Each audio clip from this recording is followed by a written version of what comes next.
శ్రీ గురుభ్యో నమః. శ్రీ మహాగణాధిపతే నమః. శ్రీ మహాసరస్వత్యై నమః. హరే ఓం శ్రీమాత్రే నమః. ప్రేక్షకులందరికీ నమస్కారాలు. రాబోయేటువంటి మనకు మాఘమాసం, ఫిబ్రవరి మాసము. ఈ మాఘమాసంలో అత్యద్భుతమైనటువంటి విశేషమైనటువంటి రోజులు అనేకం కూడా ఉన్నాయి. మాఘమాసంలో ముఖ్యంగా చెప్పాలంటే మనకు అందరికీ కూడా చిన్నపిల్లలకి అక్షరాభ్యాసము అనేది ప్రత్యేకంగా చేస్తాం ఈ మాఘమాసంలో. అదే వసంత పంచమి అంటారు. అట్లాగే వసంత పంచమి తర్వాత రథసప్తమి, మనకి ఎండలు విపరీతంగా అయ్యేటువంటి రోజు ఇక్కడి నుంచి ప్రారంభం. రథసప్తమి రోజు నుంచి అంటారు కొంతవరకు. అంటే స్వామివారికి ఆరోగ్యాన్ని మన అందరికీ, జనాలందరికీ ఉషోదయం, దేవతలకి ఉషోదయమైనటువంటి సూర్యోదయం అంటారు. అంటే దేవతలకి ఈ రథసప్తమి రోజు నుంచి కూడా సూర్యోదయము వేళ అని చెప్పి అని అర్థం. అంటే మనకి నిత్యం కూడా అనేకం సూర్యోదయం జరుగుతుంది కదా, దేవతలకి సూర్యోదయం వేళ బ్రాహ్మీ ముహూర్తం ఎట్లయితే మనకు ఈ సంక్రమణ నుంచి మొదలయ్యి రథసప్తమి వరకు కూడా వారికి ఇంకా తెల్లవారుజాము ఇంకా అవుతూ ఉంటుంది, కానీ పూర్తిగా తెల్లవారదు. కాబట్టి ఈ రథసప్తమి అనేది ఏదైతే ఉందో అక్కడి నుంచి పూర్తిగా సూర్యుడు కిరణాలు అనేది ప్రసరమై ఆరోగ్యవంతమైన ప్రసరణం అనేది కలుగుతుంది. అట్లాగే భీష్మ ఏకాదశి, మనకు అంపశయ్య మీద ఉత్తరాయణ పుణ్యకాలంలో భీష్ముడు తన యొక్క మోక్షాన్ని పొందాలని చెప్పి కృష్ణుడితో యుధిష్ఠిరుడైనటువంటి ధర్మరాజుతో భీష్ముడు సంవాదం చేస్తూ ఇక్కడ విష్ణు సహస్రనామ పారాయణం చేయటం వల్ల భీష్మ ఏకాదశి ఉత్తమమైన ఫలితాలు పొందుతారు. అట్లాగే మహామాఘి అంటే ఎక్కడైనా ఎవరైనా స్నానము అనేది ప్రత్యేకమైన నియమంగా పెట్టారు. నదీ స్నానం చేయమని ఇక్కడ. అంటే దేవతలకి సూర్యోదయం వేళ అవుతుంది కాబట్టి మాఘస్నానం అనే ఫలితం మనకు పద్మపురాణంలో అంతర్గతంగా వైశాఖ పురాణం, మాఘపురాణం, కార్తీక పురాణం అనేటువంటి దానిలో చూసుకున్నట్లయితే ఈ యొక్క మహామాఘి అంటారు దాన్ని. కాబట్టి ఈ పౌర్ణమి రోజున మాఘస్నానం, సముద్ర స్నానం కూడా చాలా విశేషంగా చెప్పబడింది. అట్లాగే నోములకి, వ్రతాలకి మనం పట్టుకునేటువంటి నోములు, ఆడవాళ్ళు స్త్రీలు పట్టుకునే నోములు, ఇవన్నీ కూడా ఈ మాఘ పౌర్ణమి కానీ రథసప్తమి కానీ నోములు పట్టుకోవచ్చు. అట్లాగే తర్వాత వచ్చేటువంటిది మనకు మహాశివరాత్రి, అత్యద్భుతమైనటువంటి శివరాత్రి జాగరణ అనేది కలుగుతుంది. కాబట్టి మహాశివ ఇటువంటి పర్వదినాలు ఈ మాఘమాసంలో ఉన్నాయి మనకి. ఈ మాఘమాసంలో అటు శివుడికి, అటు కేశవమూర్తి అయినటువంటి సత్యనారాయణ స్వామి వ్రతాదులు ఇవన్నీ కూడా మాఘమాసంలో విరివిగా చేస్తారు, వ్రతంలో కూడా చెప్పబడింది. కాబట్టి ఆ శివకేశవులకి, సూర్యనారాయణ స్వామికి, ఆ సరస్వతి మహాదేవికి అనుగ్రహం కలిగి మీ యొక్క కుటుంబంలో ఉండేటువంటి చిన్నపిల్లలకి విద్యాభివృద్ధితో పాటు ఆరోగ్యాన్ని, సంపత్తులు, ఆ ఈశ్వర అనుగ్రహముల ఐశ్వర్యాన్ని కలజేయాలని, ఈ ద్వాదశ రాశి ఫలితాల్లో మనము అందరికీ కూడా సంపూర్ణమైన అనుగ్రహం కలగాలని ఆ యొక్క ద్వాదశ రాశి ఫలితాలు మనం చెప్పుకుందాం. ద్వాదశ రాశుల్లో మాఘమాసం, ఫిబ్రవరి మాసంలో మనకు మిథున రాశికి గ్రహస్థితి ఏ విధంగా ఉంది, ఏ నక్షత్రాలు తెలుసుకుందాం. మొదలు ఈ యొక్క మిథున రాశిలో మృగశిర నక్షత్రం 3-4 పాదాలు, ఆరుద్ర నక్షత్రం 4 పాదాలు, పునర్వసు నక్షత్రం 1-2 పాదాలు మిథున రాశి. ఈ మిథున రాశి గ్రహస్థితి చూస్తే జన్మస్థ కుజుడు వక్రీకరించున్నాడు, చతుర్థమందు కేతువు, అట్లాగే ఈ యొక్క రవి అష్టమందు తదుపరి నవమస్థాన సంచారం 13వ తారీఖు ఫిబ్రవరి నుంచి, అట్లాగే బుధుడు 11వ తారీఖు నుంచి ఈ కుంభంలోకి సంచారం జరుగుతుంది. శని కుంభంలో రాశిలో స్థితి అయి ఉన్నాడు. అట్లాగే శుక్రుడు, రాహువు మీన రాశి గతులై ఉన్నారు. గురుడు వక్రై, గురుడు 12వ స్థానంలో ఉన్నాడు. ఈ గ్రహస్థితి చూసినట్టయితే ముఖ్యంగా జన్మస్థానంలో కుజుడు యంత్ర పరికరాలు కానీ, లేతే మీరు వాడుతున్న కర్షకులు, కార్మికులు సంబంధించేటువంటి కష్టజీవులు ఎవరైతే ఉంటారో వాళ్ళకు కొద్దిగా జాగ్రత్తగా ఉండడం అనేది మంచిది. మనకు రోజు చేసే పనైనా కానీ కొద్దిగా శ్రద్ధగా చేయాల్సిన పరిస్థితి ఉంటుంది. ఎందుకంటే ఎంత మీరు నైపుణ్యం కలిగిన వారైనా కొంత గొప్ప ఇబ్బంది కలిగి చేతికి కానీ కాళ్ళకి కానీ దెబ్బలు కలిగే అవకాశం ఉంటుంది. కాబట్టి జాగ్రత్తగా ఉండడం, అట్లాగే వాగ్ధోరణి చాలా జాగ్రత్తగా వాడాలి.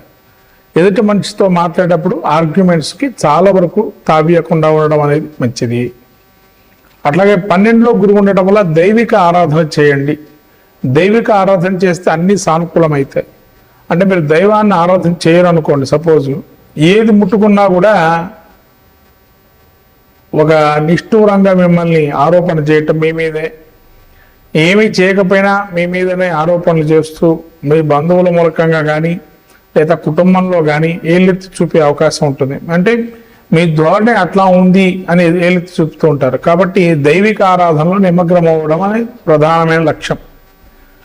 అట్లాగే ఎక్కువగా ఆలోచన చేస్తూ ఉండడం అనేది కొన్ని విషయాలకి దూరంగా ఉండడం మంచిది. కేతు చతుర్థంలో ఉండటం వల్ల చదువులో విద్యార్థులు వెనకబడే అవకాశం ఉంది. కాబట్టి చదువు బాగా చదువుకోవాలి. అట్లనే వాహనాలు, సుఖ భోగాది అంశాలు ఏవైతే ఉన్నాయో వాటిలో కొంత ఇబ్బంది కలుగుతుంది. ఇదివరకు ఉన్నటువంటి ఇబ్బంది నుంచి కంఫర్టబుల్ జోన్ అనుకునేటువంటి పరిస్థితి ఏదైతే ఉంటుందో కొంత అసంపూర్తిగా ఉండటము, లేదా ఆకస్మికమైనటువంటి ప్రయాణాలు చేయటము, లేదా ఆకస్మికంగా కొన్ని నిర్ణయాలు తీసుకోవటం జరిగే అవకాశం ఉంటుంది. అట్లాగే అష్టమంలో రవి భాగ్యస్థాన సంచారం వల్ల ఈ రవి ఎప్పుడైతే శనితో కలుస్తున్నాడో ముఖ్యంగా పితృదేవతా కార్యక్రమాలు అనేది ఏవైతే ఉంటాయో చేసేటువంటి వారు ఎవరైతే ఉంటారో అంటే ఉత్తర క్రియలుగా చేస్తారు. అది ఖచ్చితంగా ఈ మాసం, రాబోయే మాసంలో ఎవరైతే కూడా పితృదోషాలు ఉండేటువంటి వారు పితృ సంబంధించిన కార్యక్రమాలు చేయటం వల్ల చాలా అద్భుతమైనటువంటి వాళ్ళకి పరిష్కార మార్గంగా చెప్పబడుతుంది. ఎందుకంటే రవి శనులు ఒక రాశిలో సంచారం జరిగే అవకాశం ఉత్తరార్ధం నుంచి, అట్లే బుధుడు మీకు 9లో ఉన్నాడు. అంటే సమయస్ఫూర్తి ఆలోచన, ఒక రకమైనటువంటి ఆలోచనతోని ముందరకు వెళ్ళినా పనులు కాకపోవటము, మీడియా రంగంలో ఉండేటువంటి వారికి కానీ కొంత ఇబ్బందులు కలగటం జరుగుతుంటుంది. అట్లాగే శుక్రుడు మీకు 10లో ఉన్నాడు కాబట్టి ఏదైనా వృత్తిలో కానీ హైకు డబ్బు వచ్చేదానిలో కానీ ప్రత్యేకంగా డబ్బు వచ్చే అవకాశం ఉంటుంది. అంటే ఉద్యోగంలో కూడా 10లో రాహు ఉండటం వల్ల కొంత భయాందోళనలు మనసులో చెలరేగుతుంటాయి. ఉద్యోగంలో ఏ విధంగా ఉంటుంది, ఉంటా పీగుతారా ఏంటనే విషయం ఇబ్బంది పడుతూ ఉంటారు. కాబట్టి ఊగిసలాటగా ఉంటుంది ఉద్యోగంలో కూడా, జాగ్రత్తగా ఉండాలి. అందుకనే ఎవరితోనే మాట్లాడేటప్పుడు ఒళ్ళు దగ్గర పెట్టుకొని మాట్లాడడం అనేది చాలా మంచిది. మిథున రాశి వారికి కుజుడు జన్మంలో ఉండడం వల్ల ఈ విధంగా కుజుడు యొక్క సంచారం జరుగుతుంది. కాబట్టి ఎప్పుడు కూడా